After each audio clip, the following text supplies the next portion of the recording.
Hey guys, welcome back. And today we are going to be doing a two-round mock draft as we are 2/3 of the way done with the NFL regular season. It's a bit bittersweet, but that just means draft season is coming around the corner, and I couldn't be more excited. We are changing the format on the videos a little bit. We will be using PFF's mock draft simulator over mock draft database. I'm not sure if this is going to be the permanent switch or not. Just getting tired of the ads on that site, and I think this layout is very good moving forward. So once we get into the 7-round team mocks, I'm still trying to figure out how I want to do that. But at least for the foreseeable future, we'll be using PFF for those of you that care.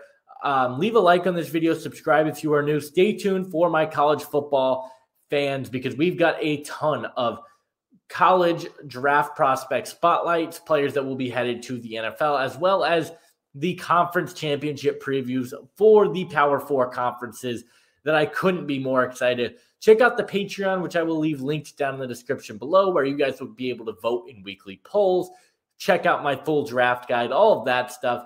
But I don't want to waste any more of your time. Let's get into it with the number 1 overall pick. And I do believe this is going to be Travis Hunter of the Colorado Buffaloes. I think he is the best player in college football right now. This is a Jacksonville team that we've talked about for a few weeks. They've got holes everywhere on both sides of the ball. The secondary has been a complete and utter disaster this season. They have had issues in the receiving game with Christian Kirk and Gabe Davis going down, and they just need help. And Travis Hunter is playing at an elite level on both sides of the ball. Whether he's a corner or a receiver at the NFL level, I think he is the best overall player in this class. And for a Jacksonville team that has holes everywhere, I think he makes all the difference in the world. At number 2, we got the New York Giants. And after cutting Daniel Jones and some of the moves that they have made, I think quarterback is without question the top position to take. And that's going to be Shedeur Sanders out of Colorado. Yeah, there's going to be some character concerns. I can already hear the comments. Oh, he's not going to decide to play for the Giants. Why would he want to go there? I don't know where this narrative started that any player gets a choice on where they want to go. People tried to do it with Caleb Williams last year and saying, oh, he's not going to want to go play for Chicago. And then the draft time came around and that narrative was completely non-existent and was the complete opposite of what we were hearing from fans all along. It's a stupid narrative that is not going to come to pass, and wherever Shedeur Sanders gets drafted, he's going to play. This is a Giants team that they drafted Malik Neighbors. They are in desperate need of a quarterback. And Shedeur Sanders has shown time and time again the ability to perform well under pressure. This Giants team, unfortunately, has a bad offensive line. I think that they will be addressing that in the second round. But we'll see what they're able to do. I definitely think Shedeur Sanders is going to be picked relatively high, and I think the Giants make a lot of sense. At number 3 for the Vegas Raiders, they're also in the quarterback market. That's going to be Cam Ward from Miami. He is my personal number 1 quarterback in the class, and he's coming off a bit of an inconsistent game against Wake Forest, but the arm talent is there. His athleticism, I think, is much better than that of Shedeur Sanders. I think he plays with better timing. His accuracy might not be as good, but he makes some more incredible throws. I think the ceiling is higher for Cam Ward while the floor is higher for Shedeur Sanders, and the Raiders need to swing for the fences. Aiden O'Connell, Gardner Minshew, Desmond Ridder, the worst quarterback situation in the league by a mile. I think you've got to go get your franchise guy. And I think Cam Ward, he brings a different type of swagger and mojo to Vegas that I think would be much appreciated. So we're going to take him at number 3. At number 4, we've got the New England Patriots. And do you want to go O-line or do you want to go with the receiver? That's really what this one is going to come down to. For me, I do think it's going to have to be a receiver. Jalen Polk has been very disappointing. As a Jalen Polk truther, he was one of my favorite players coming into the draft, and he has not been very good this season, to say the least. Pop Douglas has been their only reliable weapon this year in the receiving department, and even there, you're not feeling great about it. So I'm going to go out and I'm going to draft Tetairoa McMillan out of Arizona. He's having a really, really great season. Arizona has been one of the more disappointing teams in all of college football. But if you are a Patriots fan, you are getting a 6'5" receiver who catches everything, incredible body control. He might not be the best route runner in the world, but for him, it doesn't matter. He has the ability to just go up and get it. And for a quarterback like Drake May, with the arm that he has and the ability to find receivers open, I think he is a home run pick for this Patriots team. At number 5, we got the Carolina Panthers, and the complete switch. We were mocking a quarterback to this team 3 weeks ago. I think there's zero chance they go with a quarterback in today's video or this draft in general. I just don't see it happening with the way that Bryce Young has completely turned things around. This Panthers team defensively, I think, is where you have the biggest concerns. Do they have a pass rush that's going to be able to land home consistently? Right now, they do not. And I think Abdul Carter could change things for them. Yes, James Pierce is still my number 1 personal edge rusher. It's a question I get a lot. I think he just brings a little bit more explosiveness and is a little bit of a better pass rusher. And he's improved as a run defender. But Abdul Carter's ceiling is through the roof. With his athleticism, his bend, he has really taken shape as a player that can rush the passer in a number of different ways. The hands have improved. The ability to win with power and speed. He's got that in his game. He's going to be a really, really fun player come pre-draft time, and it couldn't be any closer, 1A and 1B between him and James Pierce. I'm just a really big James Pierce guy. Maybe I'm a little bit biased, Tennessee fan, but it is what it is. I got Abdul Carter going at 5. At number 6 for the Tennessee Titans, we are going with an offensive tackle. We've gone edge the last few weeks. Titans fans didn't like it. Tackle is going to be the position that we're going to address here. The offensive line, J.C. Latham has been okay for them at left tackle. He's been all right. He's having some inconsistencies. The footwork has been up and down. I think you could definitely look to continue to beef up the offensive line. The right side in particular has been a disaster. What I'm going to do, I'm going to draft a left tackle here, and we're going to move J.C. Latham back to right tackle, which is where he played at Alabama, and I think you'd feel pretty good. It's not going to be Will Campbell, or is it going to be Kelvin Banks?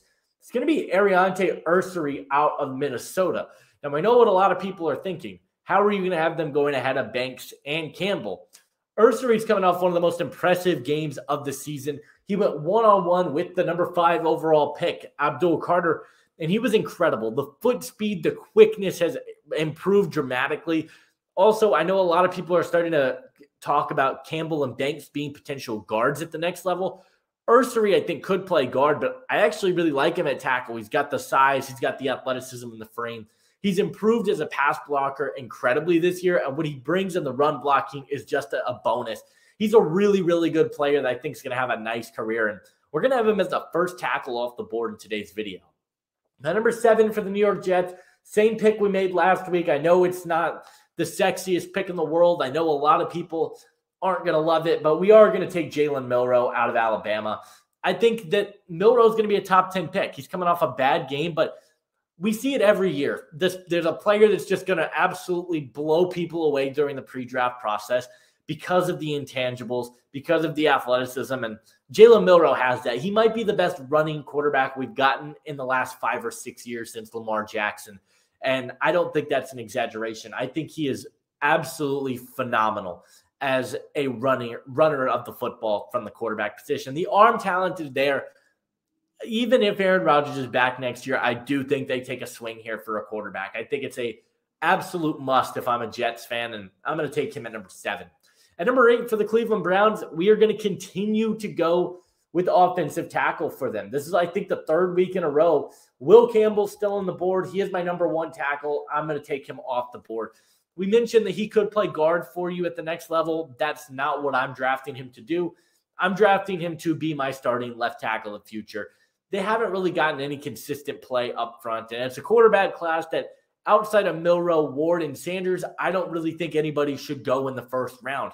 Those 3 guys are off the board. Will Campbell, I think, is in a perfect spot to come in right away, start for this team, and be one of the best pass protectors in all of football. I genuinely think he is a borderline top 5 player in this class for me. I'm way higher on Campbell than the consensus at this point, but I think he is the best all-around offensive line prospect in the class.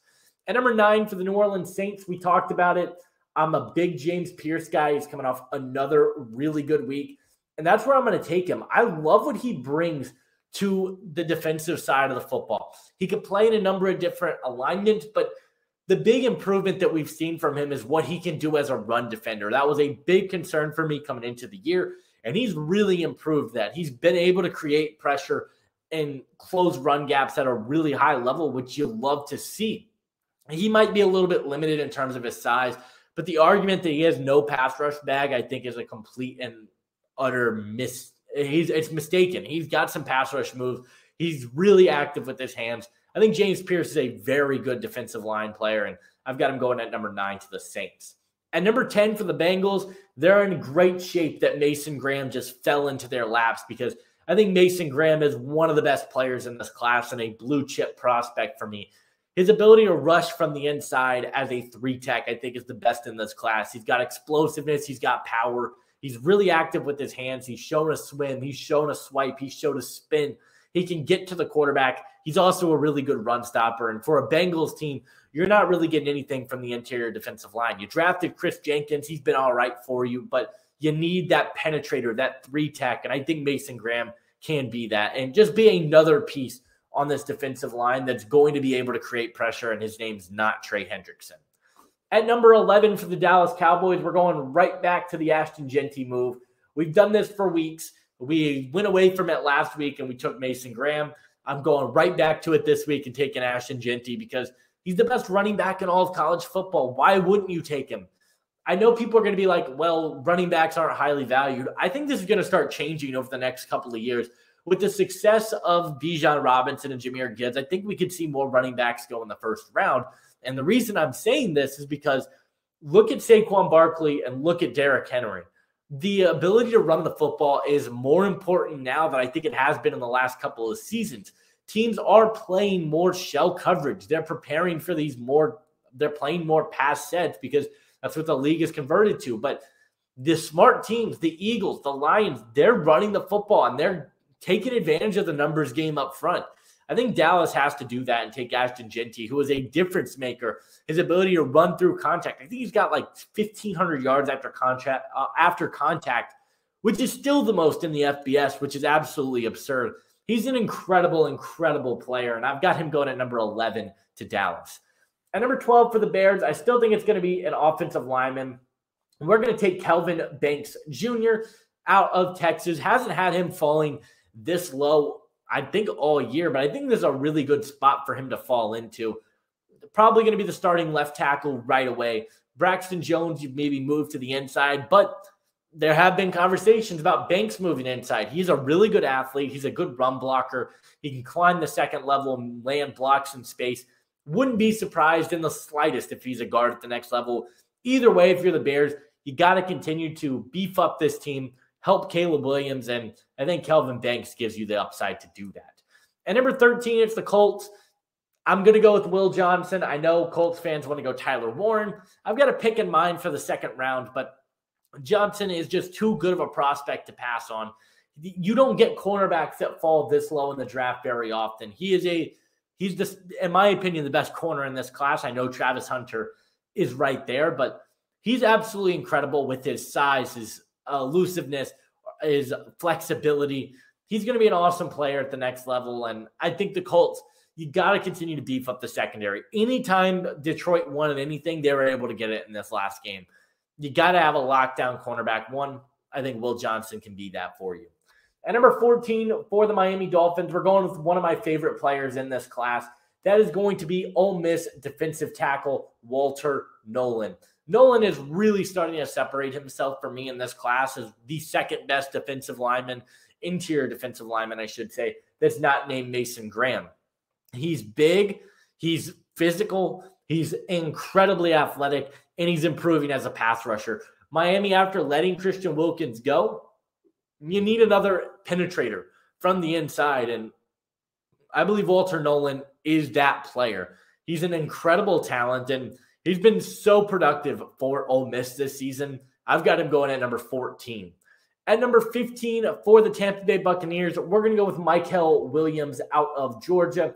Just an absolute freak athlete with elite arm length, size, and physicality. He's exactly what you're looking for in a edge rusher. And it's a Tampa team that I'm not convinced they're going to go edge on draft night. I'm really not. I can see them going a number of different ways. But if they were to go edge, I think Mykel Williams fits the bill.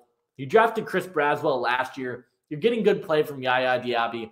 The Bucs are a really, really difficult team to draft for right now.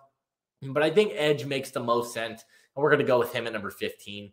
At number 16 for the LA Rams, I think we are going to go with a corner. I haven't really gone down this road just because of the injury concerns, but I am going to take Savon Ravel out of East Carolina. He did declare for the draft. He's going to be a first-round pick. There's no question about that in my mind. The main question is how far does the injury push him down the board? And for me, it's going to be 16. I'm way higher on Ravel than most people. He's my number 2 corner, and it's not even close. I think he is an absolutely incredible player with everything you look for: size, speed, physicality, tackling, a different alignment, versatility. He can play everywhere for you. The Rams are just not a very good team in the secondary. They haven't been all year. You've got to improve that cornerback spot, and I think Savon Ravel is going to be the player that does that. So we're going to take him at number 16. At number 17 for the San Francisco 49ers, got another defensive lineman that can create pressure. When Nick Bosa goes down, I'm not really worried about this team at all. Like, they're not going to be able to create pressure. Nick Scorton's one of the youngest players in this draft class. He's got an incredibly high ceiling. I think he makes so much sense for the Niners. He fits that 4-3 defensive scheme with his hand in the dirt. He can generate power from his lower body. He's physical. He's quick. He's got the ability to drop back into coverage. I mean, he's 280 pounds, but he moves way better than you would expect. I'm a big fan of what he can bring, and we're going to take him at number 17. At number 18 for the Arizona Cardinals, we are going to address the linebacker / edge rusher spot. It's going to be Jalen Walker out of Georgia. Made this pick a few times, and it's starting to become one that I absolutely love. You just need a player that can rush the passer outside of really, I mean, do they have a guy that can consistently create pressure right now? Not really, and that's the big concern with the Cardinals. They went Darius Robinson in the first round last year. I think we go with another freak athlete. Jalen Walker is going to test absolutely incredibly. He's listed at linebacker, but he's going to play both linebacker and edge at the next level. He's got athleticism. He's got quickness and burst to play all over. And he's starting to improve in the coverage aspect of things as well. So really big fan of him. We're going to take him at number 18. At number 19 for the Falcons, second week in a row we're making this pick. And it's going to be a pick that I think is going to stay true for the next few weeks. We are going to be selecting Mike Green out of Marshall, one of my favorite players in this draft class. He's incredible. He's got so many pass rush moves in his tool belt. He's so explosive. He might be a little bit undersized, but for this Falcons 3-4 scheme, I think it works. He can be that stand-up rusher in the 3-4 outside linebacker role where he's basically played all year for Marshall. I think he's an incredible talent that's just going to continue to fly up draft board. He's a first-round player very easily for me. We're going to take him at number 19. At number 20 for the Seahawks, we're going to take Wyatt Millam out of West Virginia. It's a player I did a video on this past weekend, and when you go back over the tape, there's so much to like there. As a run blocker, he's really good. He gets up into the second level. They use him a lot on pulls, and he makes big plays happen. But I really like what he shows as a pass blocker as well. He's got a very strong base, lower body, can move people. There might be some concerns with his overall athleticism, maybe a little bit undersized in terms of the arm length. Maybe you move him into guard. Either way, Seattle's got to improve the offensive line, and I think Wyatt Millam brings you versatility to really move him wherever you want to. So we're going to take him at number 20. At number 21 for the Washington Commanders, we're going to take Luther Burden III out of Missouri. He's having a bit of an inconsistent season. That Missouri team as a whole is, but I mean, I talked about it the last few weeks. If you watch this Washington team, when they need to get a big play, if McLaurin's covered, they're not getting a big play. They don't really have that other option in this offense. And I think you've got to get it. Burden is, he's about 5 foot, 205 pounds. He's going to play both on the outside and in the slots. He's a really sharp route runner. Get him the ball in space. Get him on bubble screens. Good things are going to happen when he has the football in his hands. I think he's a really, really good player. that's just going to continue to get better, especially with Jaden Daniels in this scheme that's going to find ways to get him the football. I've got him going at number 21. At number 22, another pick I made last week that was way better received than I thought, and we're doing it again. It's going to be Malachi Starks to the Texans. Yet again, this Texans team's allowing a big play over the top. Every single week with this team, it's like, oh, they're allowing another big play. They've got to figure it out. They continue to allow big play after big play. The safety play has been okay. Kalen Bullock's been all right. Jalen Petrie's been okay. You need a difference maker. Malachi Starks is a superstar in this class. He's going to play everywhere. In the nickel, single high, zone man, whatever you need him to do, he's going to do it. And I think he's perfect for this Texans defense. And I'm going to take him at 22. At number 23 for the Denver Broncos, it's going to be a tight end. They cut Greg Dulcich. That doesn't really change my thought process. I think they need another pass-catching weapon. It's going to be Tyler Warren for them. Warren and Colston Loveland are 1A, 1B, but I'm starting to lean Tyler Warren as the clear number 1 just because I think he's more physical. He's the bigger player at 250 pounds. He's a little bit of a better blocker, and I think he just brings a hard-nosed football mentality to the next level. That's what Denver is in need of. They don't have that in the tight end room. Whether that you've got Troutman or Kroll, it doesn't really matter. The tight end room has been a complete weakness for them all year round. So I'm going to go with Tyler Warren. I think he can be a really good piece at the next level, and he's showing what he can be as a receiver this year for Penn State. At number 24 for the Ravens, we're going to go with Jahdae Barron out of Texas. I love Jahdae Barron and what he can be. He's so versatile. Started his career as a safety, then started to kind of transition to more of a slot-only kind of corner. Now they've moved him to the boundary, and he's been awesome. Baltimore, you drafted Nate Wiggins last year. Marlon Humphrey's getting up there. You don't have a lot of insurance plans, and I think Jahdae Barron is the perfect insurance plan. You can move him everywhere on the defense. He's got great ball skills. He's super versatile. He's physical. What's there not to like about Jahdae Barron? We're taking him at 24. At 25, we're going with the other tight end that we mentioned, and Colston Loveland. And unfortunately, I think he's starting to fall under the radar just because Michigan's been really disappointing this year. But he's incredible. He's super athletic. I think he's a better all-around receiving tight end than Tyler Warren. He's not as good of a blocker, but he's a better receiver. He's got the build to be the perfect type of modern type of tight end. You put him in the slot, he's going to make big plays happen.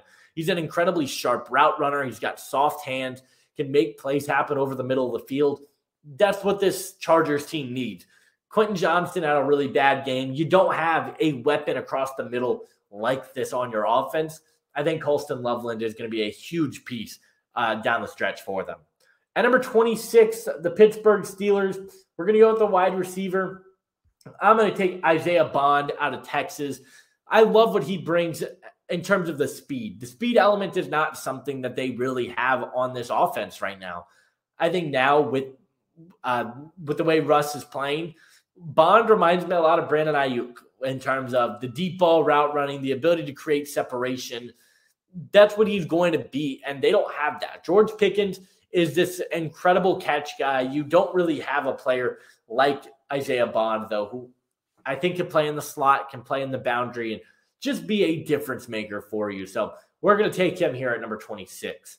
At number 27, he's listed as an edge here. He's going to play some inside. I think he's probably a bit of both. We're going to take Shamar Stewart out of Texas A&M. I've got a second-round grade on him, but it's starting to really seem like people are going to start falling in love with the athletic tools that this guy has, because at 280 pounds, this dude should not move the way that he moves. He is so fluid as an athlete in space. And for Green Bay, I think that's what you want. You want a guy that can play 3-tech for you as that 3-4 defensive end and be a difference maker. He's going to play he's going to be a versatile piece that you move on the defensive side of the football. He's got to improve his tackling as a run defender. But if he can do that, there's no doubt in my mind he's going to be a first-round pick. Wouldn't be surprised if he goes back to school for another year, but I've got him going to Green Bay at 27. At 28 for the Vikings, this is where you're going to see Ben Morrison go off the board. I think that this team just needs to improve in the secondary. That's been the big concern for them really all year round. And my mind doesn't change. Improve the secondary. Go get a lockdown CB1. I think Benjamin Morrison is that guy.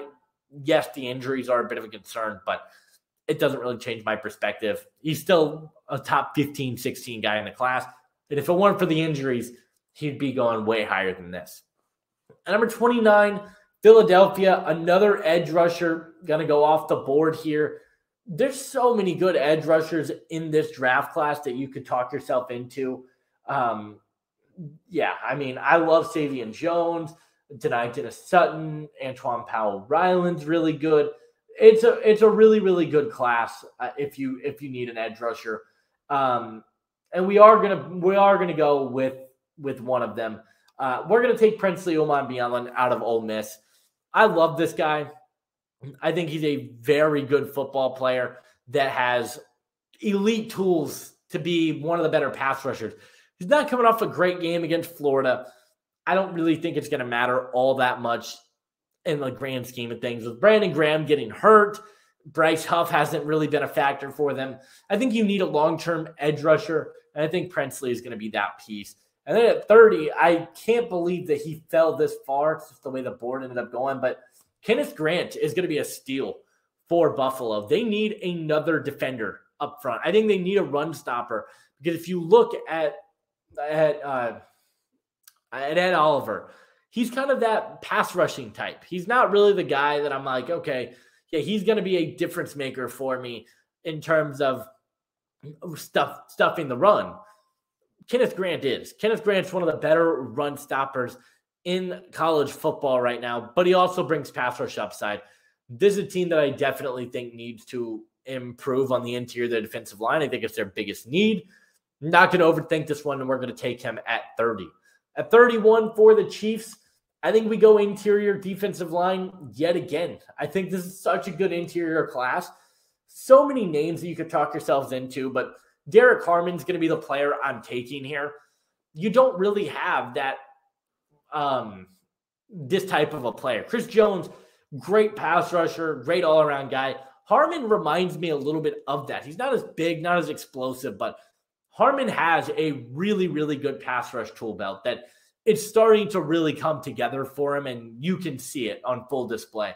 He's starting to figure out how to use his hands and leverage himself, and that's been one of the big developments this season for the Oregon defense. He's been such a good player for them. I think there's a great pick if you are the Chiefs. Take a flyer on what could be a really, really good defensive lineman down the road. And at number 32, we're going to go with another one of my favorite players in this class, and that's going to be Alabama guard Tyler Booker. The interior of the offensive line, it's not bad by any stretch of the imagination for the Lions, but I don't think it's great. And Tyler Booker is a top 15 player in this draft class for me. I think he brings really good value in terms of the run blocking, physicality, and I think he's a great player that's going to be a great player in the NFL for a long time. So I'm going to take a flyer on Booker here at 32 and hope he develops into my long-term solution. At number 33 for the Jacksonville Jaguars, we mentioned him earlier. We're going to take another bit of a flyer here. Geez, they moved him way down here. I think Emory Jones is still going to go in the first 2 rounds. He's not having a good season for LSU. Last year's tape was really good. This year, not so much. I'm taking him to be a guard, though, and I think that's where he's going to play at the next level. He's athletic enough to play guard. He's got the size. He got beat to his outside shoulder too many times. But Jacksonville needs some help on the interior of their offensive line, quite frankly, and I think Emory Jones is a difference maker for them. So we're going to take him at number 33.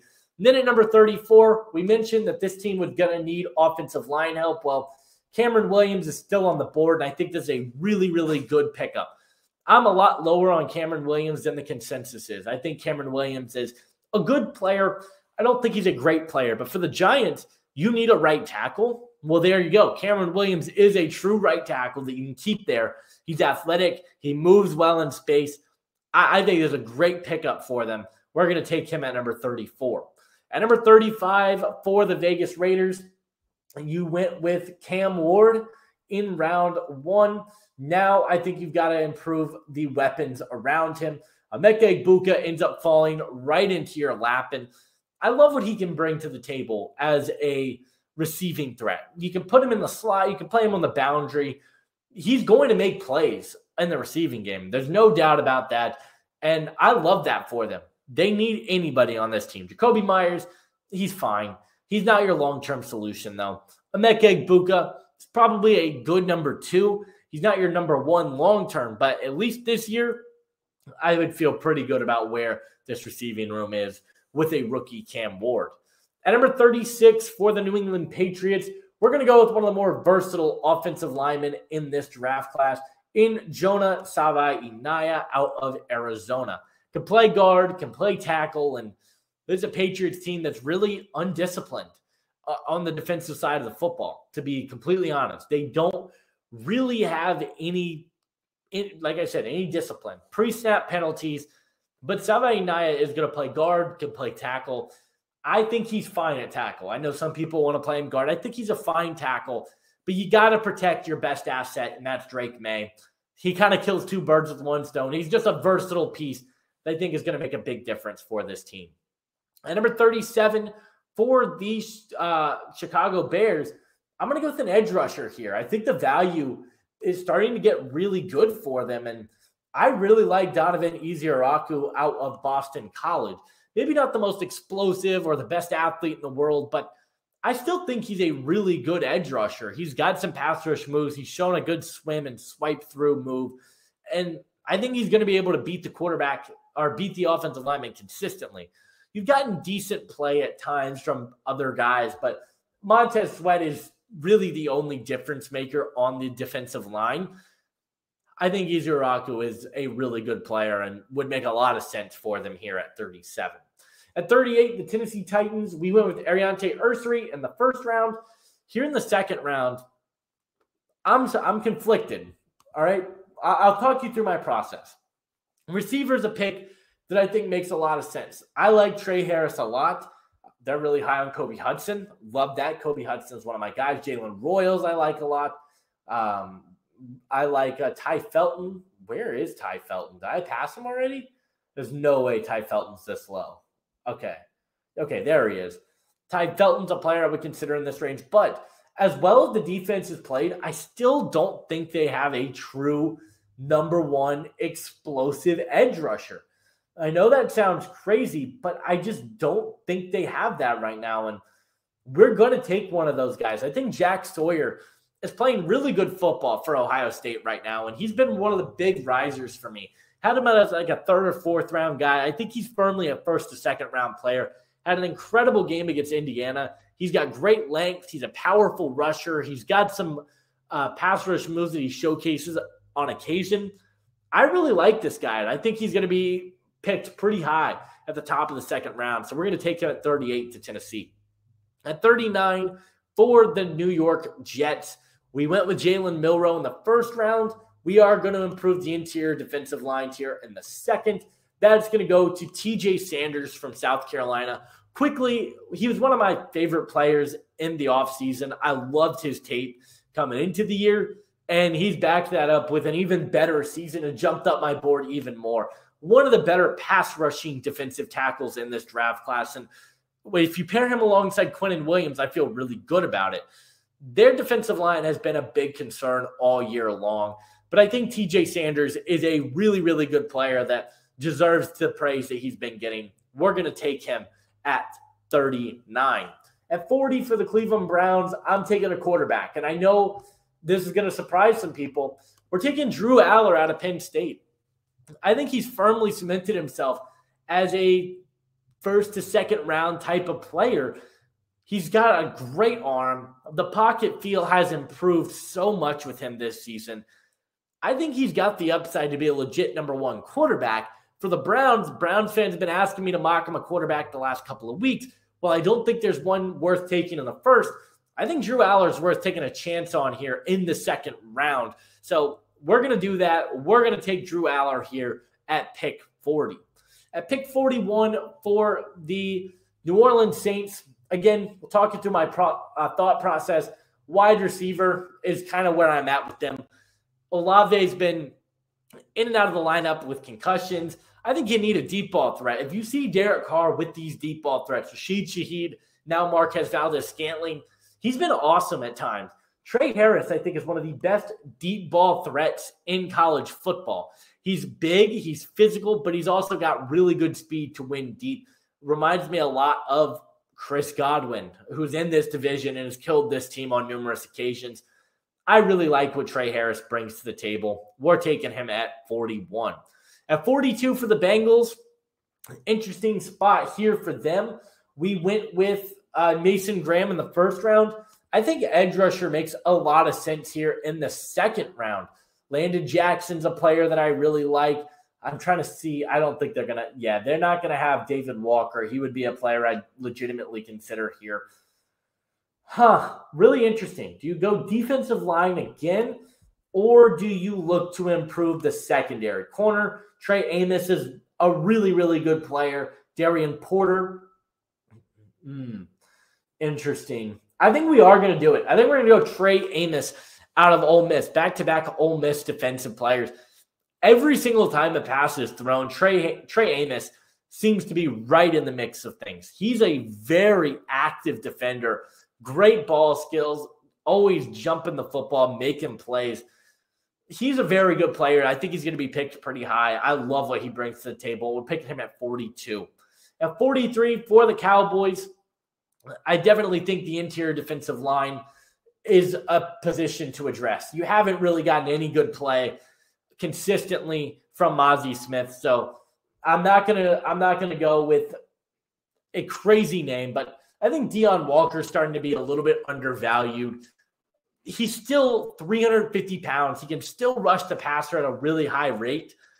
Why not take a swing on things and hope that he develops into something? So we're going to take him at 43. I really like his versatility and what he could be. I think Dallas could be a good spot for him to land. At number 44, we got the Chicago Bears. Now, we took Donovan Ezeudu. We took Kelvin Banks. I think we're going to go back to the defensive side of the ball and go with the defensive interior player and go with Tyleik Williams. The interior defensive line, you've gotten good play from Gravon Dexter, who's a big physical player, kind of a freak athlete, but Zach Pickens has been terrible for them. Tyleik Williams is a really good player. I love what he brings to the table. Good pass rusher, good run defender, just an overall solid player that I think Chicago could really use. They just need some more help on the defensive front. We're going to double dip here, and we're going to go Tyleik Williams at number 44. At number 45, I know Colts fans were upset that I didn't go with one of the tight ends, but it works out because Harold Fannin Jr. is going to be the pick here at 45, who you could argue is on a very similar tier to the other two tight ends that were taken earlier. Fannin, I think, is the best receiving tight end in this class, period. 230 pounds. Yes, he's been undersized. He's not the greatest inline tight end. They're not going to play a lot of 12 personnel with Harold Fannin in line. But if you use him as a big slot, he's not dropping touchdowns in the end zone. He has 2 drops in his collegiate career. He's a really good athlete, and he's just going to be a great weapon down the road for Anthony Richardson. I love this pick. I'm taking him at 45. Then at 46, there's going to be the Josh Simmons pick. I know a lot of people are like, how are you having Josh Simmons fall this low? It's a fair question, and it's the injury towards ACL. He's going to fall down the draft board naturally, but I think it's a great spot for him in Miami. Miami ended up going with the defensive lineman in the first round. This round, I think you're at a great spot to take a flyer on one of these tackles. You drafted Patrick Paul. Josh Simmons is way better of a prospect than Patrick Paul was. I think he's a lot more technically sound, particularly as a pass protector, where I think he's one of the best pass protectors in this draft class. Really love what he could bring to the table, and I think he's a great player. We're going to take him at 46. At 47 for the Buccaneers. Interesting spot here for them because I really like what they have in the secondary. I like Zion McCollum a lot. I like Jamel Dean a lot. I like some of the safeties, but I still think you could get better. And so we are going to go with a corner. We are going to take Darian Porter out of Iowa State, who, funnily enough, my comparison for him is Zion McCollum. But if you get another Zion McCollum on this team, you're golden for a long time. You need some players on the boundary for this team. I don't think they have that. And I think Darian Porter, with his size, his athleticism, and the steps he has taken this year, we haven't mocked him at all this year, but I think he would be awesome for Tampa Bay. Got a video coming out on him this week, so stay tuned for that. But really, really like his game, and I've got him going at 47. Number 48 for the Panthers, it's going to be a receiver. I definitely like what you've gotten from the receiving room. Jalen Coker looks like a dude for you. Xavier Legette's been good. I think you need a guy that can just be a consistent route runner across the middle of the field. That's Jalen Royals from Utah State. Jalen Royals, I'm way higher on him than most. I have him higher than on my board. Now, the injury will cause him to go drafted a little bit later than I think he ultimately should, but man, Royals is a very good player. He's athletic. He's a great route runner. He's got solid hands, and he's really good after the catch as well. Carolina is going to get a really good piece that you can play in the slot on the boundary, and he's going to make big plays happen. At 49 for the San Francisco 49ers, you went to the edge rusher earlier on. I think now is where you probably want to go with an offensive lineman, whether that be a tackle or whether that be a guard. Let's just kind of look here.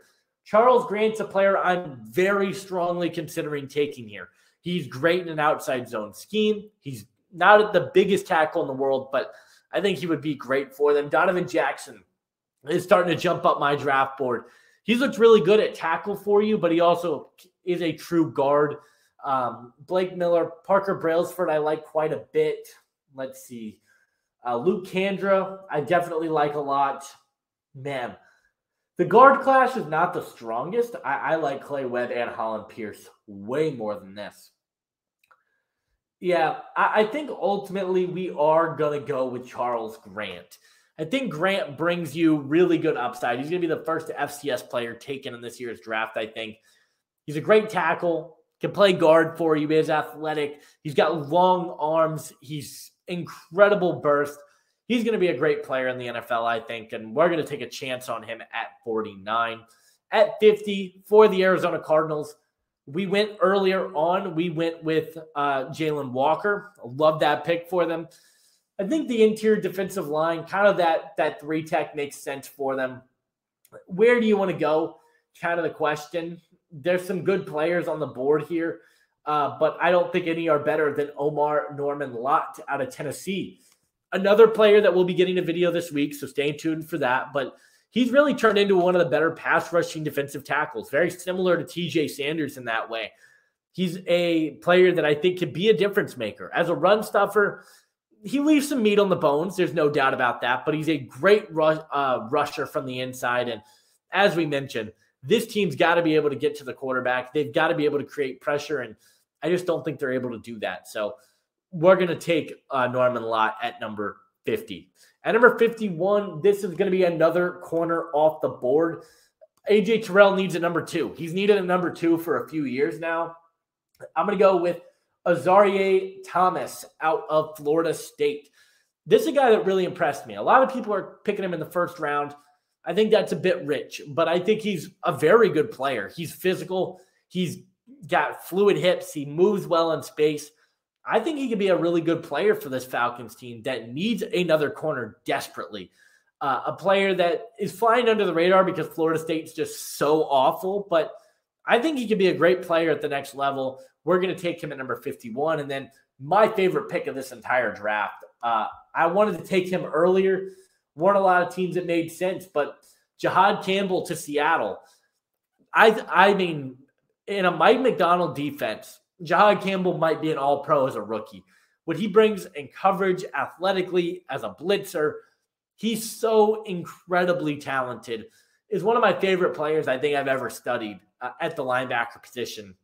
He's going to be awesome for this Seattle team that they need a linebacker pretty bad. They haven't really had this type of player in a few years, and I think he's going to be a really good piece for them. So I'm going to take Jahad Campbell at 52. At 53, we went with a corner or with a wide receiver earlier. I think corner will be the pick here.